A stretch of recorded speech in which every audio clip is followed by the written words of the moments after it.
Hello, P Street people, and anyone else joining us here for the Sunday night Bible class.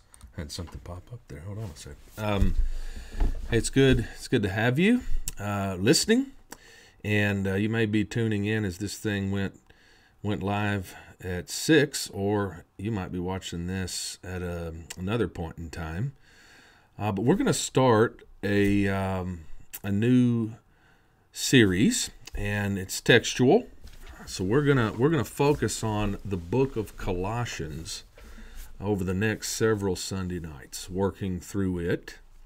And all I want to do tonight is provide just some introductory information to kind of orient you to the book, to give you kind of some big picture, 35,000 foot view of the book.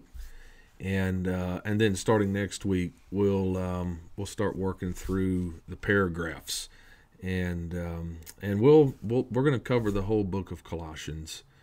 It's over my preaching career, I want to take the time to really dive into a lot of these books, and Colossians is one of those that I haven't got to yet. I've preached on it here and there, and looked at parts of it here and there. But to just do an in-depth study of the book from start to finish, I haven't done that yet. And so that's what I'll be doing over the next several weeks. And I'll share with you the fruit of my labor, all right? So let's get into some of the orienting data for Colossians. I'll bring this up so you can see it. A little bit bigger there, and I'm going to be really tiny in the corner, but that's okay. So the author is, without question, is the Apostle Paul. At least on 3 occasions, he designates himself. In the Salutation, it's Paul, and then later in the letter, it'll say something like, or read, I, Paul. So the internal evidence points to Paul. The external evidence, what others were saying about it, and especially there in the early centuries coming out of the first century there, the second century, third century, really up until the 19th century, there was no real doubt that was cast on its authorship or its canonicity or anything like that. Starting in the 19th century, along with several other books, scholars started calling into question those traditional quote-unquote conclusions, and they'd point to things like language. They would point to things like the theology of the letter doesn't match what we know from Paul in other letters. He isn't using the same language in this letter that he used in other letters. They would even compare Colossians and Ephesians to one another. And because there's so many similarities between Ephesians and Colossians, ironically enough, they said there's no way Paul wrote Colossians.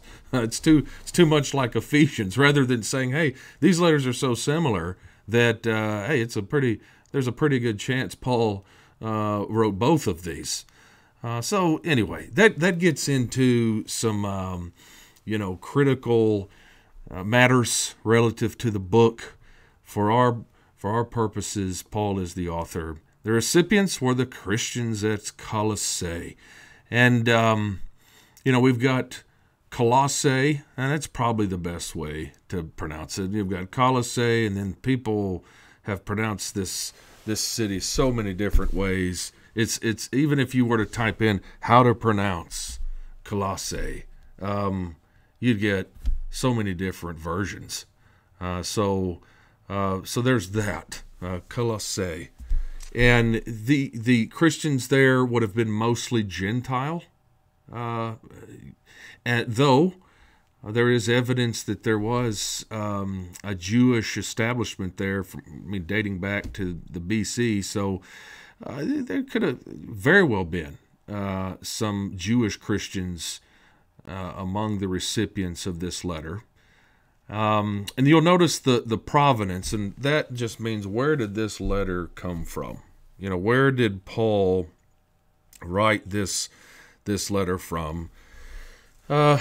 Most scholars will tell you he wrote this from a Roman, his first Roman imprisonment in the city of Rome, and you can read about that imprisonment at the very end of the book of Acts. It's believed he did get released from that imprisonment, where he'd go on to write like 1st, 2nd Timothy, Titus, and then he would come back for a second imprisonment there in Rome, and then eventually Paul would be executed. But Colossians is known as one of the prison epistles. Okay, and so you have Colossians, you have Ephesians, and Philippians, and Philemon. And there is a fairly close association between Ephesians, Colossians, and Philemon. One of the connectors between Philemon and Colossians is Onesimus. There's evidence from the book of Philemon, the little letter, the tiny letter of Philemon, that that the church in Colossae might have been meeting in Philemon's house potentially, and we know that Tychicus and Onesimus were the carriers of not only the Colossian letter, but Onesimus would have had a letter for Philemon, and we studied that in a series on Postcards from Heaven, and Ephesians. Which we'll talk some more about this, but there's a possibility that Ephesians was more of a circular letter, and we'll get into that in our study of the book of Colossians. So there's a close association between those three, evidence including Philippians that those were all written from prison. Most people believe that was the Roman imprisonment, that first Roman imprisonment in Rome. And your conclusion about the provenance is going to be tied to your date. And so most people believe that this letter to Colossians was written AD 60, 61. 61 is kind of considered a terminus because we have historical evidence that a nasty earthquake ransacked Colossae in like 61 AD or so. I mean, just devastated it. And so most people think Paul, and this is argument for silence, they're thinking if Paul had written any time after that devastation, he would have had to have said something about it, perhaps. So there's that. Let's look at, people like maps. They help us kind of picture some things here. This map will give you an idea of just how far away Rome was from Colossae, and the travel that would have been involved. I will mention others have argued that maybe Paul's imprisonment was in Ephesus, or some have even considered Caesarea, and some of that has to do with just the proximity to Colossae. But as I said, the traditional view seems to be the most probable, that Paul wrote from Rome. You'll notice Colossae is close to Laodicea. To the west of Colossae is, those 7 churches of Asia mentioned in the book of Revelation, and Colossae is not among them. Ephesus was approximately about 120 miles or so west of Colossae. And then you get, we'll go down a little bit, zoom in, and we come to this part of the Roman province of Asia, which is modern-day Turkey, by the way, and we have what's called the Lycus River Valley, where you have sort of a tri-cities, Laodicea, Hierapolis, and Colossae. Interestingly enough, both Laodicea and Hierapolis are mentioned in Colossians 4:13. Those two cities, other than Colossae, are mentioned. And then there's also that call for an exchange in Colossians 4, verse 16. And when this letter has been read among you, Paul writes, have it also read in the church of the Laodiceans, and see that you also read the letter from Laodicea. And this brings me back to that point that Ephesus, the letter to the Ephesians may actually be the letter that is in view here. And again, we'll talk some more about it. But you can see Laodicea and Colossae were not that far from one another. And while, going back to maybe the 5th century BC, Colossae was a powerhouse, evidently, back then. By the time of Paul, it had been eclipsed in importance by both Laodicea and Hierapolis. So there's just some tidbit of information about the prominence of Colossae, during Paul's day. And interestingly enough, it is Epaphras who planted, we might say, or started the church in Colossae, and not Paul. There's evidence in the book of Colossians that Paul had actually never met this church in person or face to face, or at least several of the members of it. So it's something to at least keep in mind as we work through the letter and read the letter. Let's look at just some big prominent points that we should associate with the letter to the Colossians. These are just some big ideas that I think would be good to know going in. And so here's the first one. Colossians is arguably the most Christocentric letter in the New Testament. There might be some other candidates for this. I mean, Christ is going to get mentioned in every one of Paul's letters, right? Or in any letter written in the New Testament. But 25 times Colossians mentions Christ. That's not even counting the times where he mentions, let's say, Jesus without Christ. But this is sort of the main point, or the main focus in the letter to the Colossians, the supremacy of Christ, his preeminence, as well as the sufficiency of Christ. And so depending on who you read that studied the book of Colossians, some will highlight the supremacy, preeminence point in introducing the letter, and then others like to highlight the sufficiency of Christ or completeness in Christ. And but both of those thoughts are huge points in the book of Colossians. A second point is this: Colossians offers a strong corrective to any false teaching that minimizes the importance of the work of Christ or the person of Christ. Okay? And this brings us to another big talking point when it comes to a study of the book of Colossians, and that is the Colossian heresy. And we'll talk more about this, a little bit more about this when we get into the letter itself. And you can see from the references here, chapter 2, that Paul is confronting some sort of false teaching or false teachings, plural, in Colossae, among the Christians there.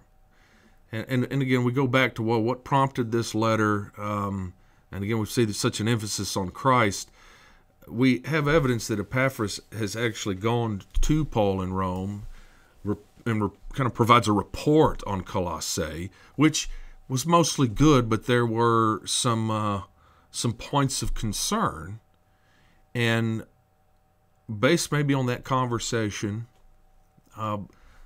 Paul will highlight certain tenets or teachings that the Colossian church was facing.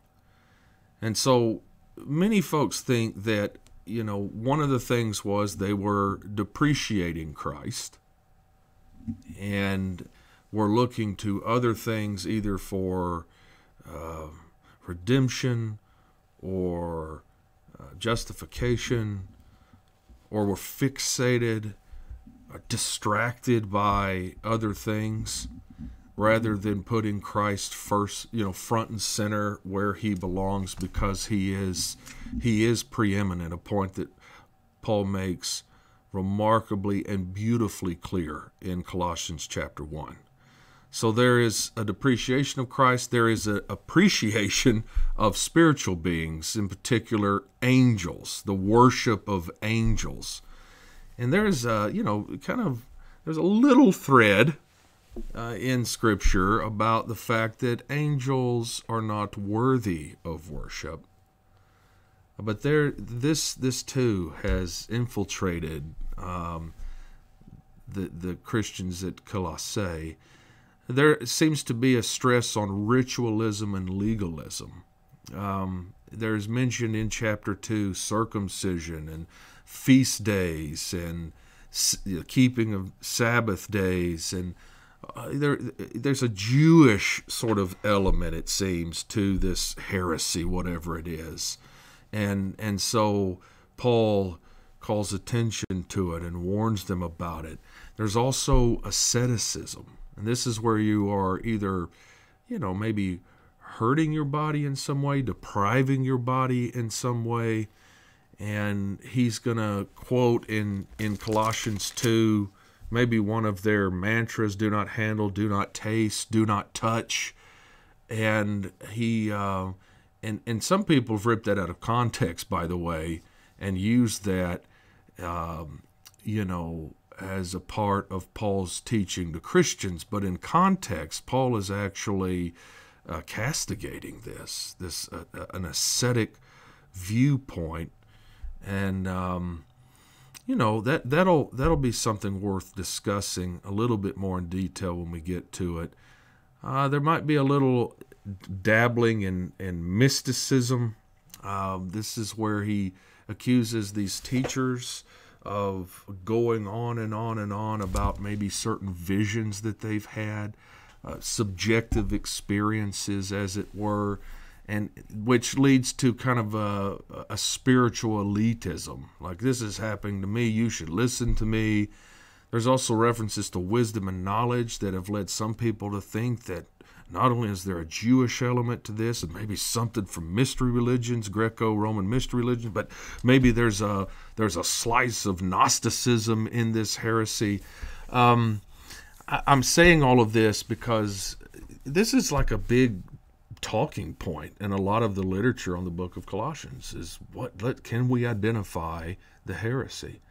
And no one has successfully been able to identify a teacher or teachers or group that was guilty of all of these things at once. So then you're like, well, maybe he's thinking in terms of multiple heresies that were at play in Colossae.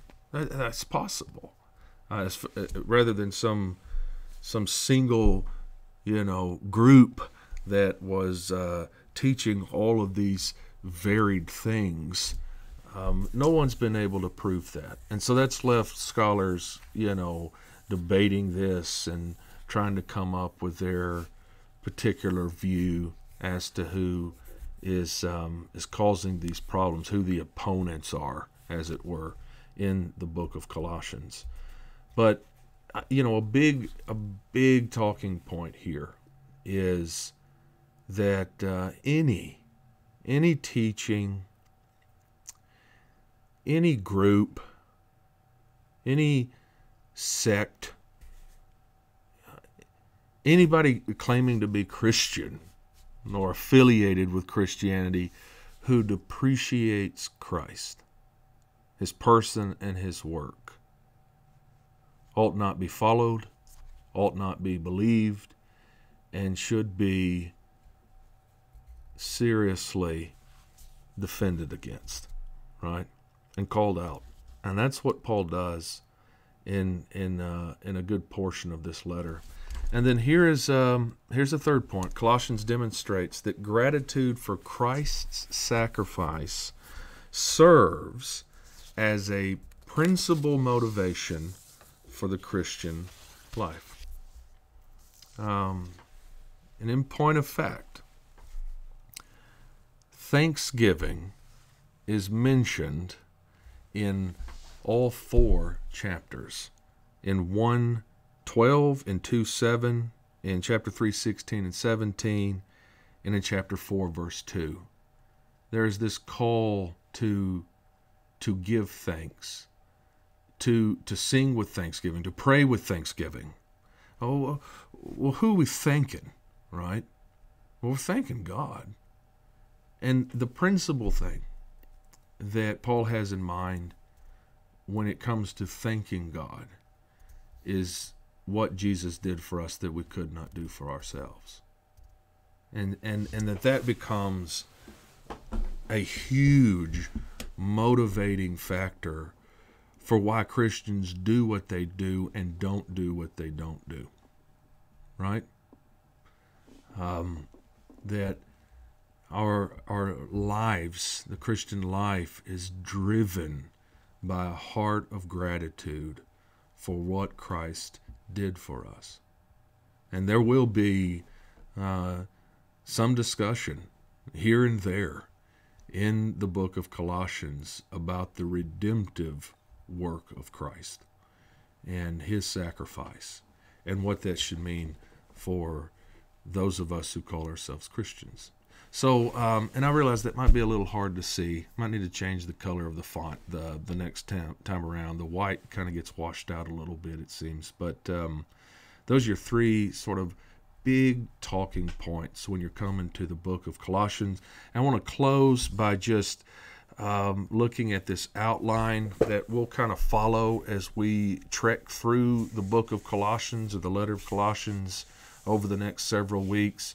The book opens with Paul's salutation there in verses 1 through 2 that you will see in most any letter from Paul. Then you have, which is also something we see from Paul consistently so, there's a thanksgiving and a prayer. And then starting in about verse 15, this is where that theme, the supremacy of Christ, comes in, or the preeminence of Christ. And I'm telling you, verses 15 through 20 is one of my favorite passages in all of the New Testament, especially when it comes to talking about Christ. It is rich, and I love it. And 21 through 23, that paragraph, I think, is also important, especially in those discussions about whether or not a Christian can fall away, that a person can be saved, and that they can lose their way and fall away, as it were. And then once you get into chapter 2 a little bit, dealing with the supremacy of Christ a little bit more, and then we move to the sufficiency of Christ. And that's in light of some of this false teaching or false teachings that are circulating there in Colossae, and Paul, is ultimately pointing them back to Christ, their completeness in Christ, the sufficiency of Christ, rather than all of these other isms, as it were. And then 3:1 through 4:6, that's where you kind of move from the doctrinal, more of the doctrinal, to the practical. And it's here that Christians are called to submit to Christ. And that means you're going to put on certain things and you're going to take off certain things, as it were, using that sort of clothing metaphor. You're kind of putting on the new self and putting off the old self. There are going to be several sort of commands to various folks in the household, right? The wives and the husbands and the bondservants and the children, and even a reference to the masters and what masters are expected to do in the treatment of their bondservants. And then you'll have some more in chapter 4, at the start of chapter 4, there'll be some more admonitions or further instructions. And then you get to the last part of this letter, and that is Paul's final greetings, and a host of names are mentioned here. And the names that come to us are the same names you'll find, for instance, in the book of Philemon, that shows the close association between them. And as I said, I do believe that Tychicus and Onesimus were the ones that were bringing these letters to this area. Ephesians, Colossians, and Ephesians, Colossians, and Philemon, sorry. So those three all kind of came together and were dispersed. So the plan is to work through that outline, to get into to more of the details as we work through this book, and we'll deal with maybe some of the more difficult passages or controversial passages. And hopefully by the time that we are done with this, you're going to feel at home in this book, and you're going to appreciate this book more so than you have in the past.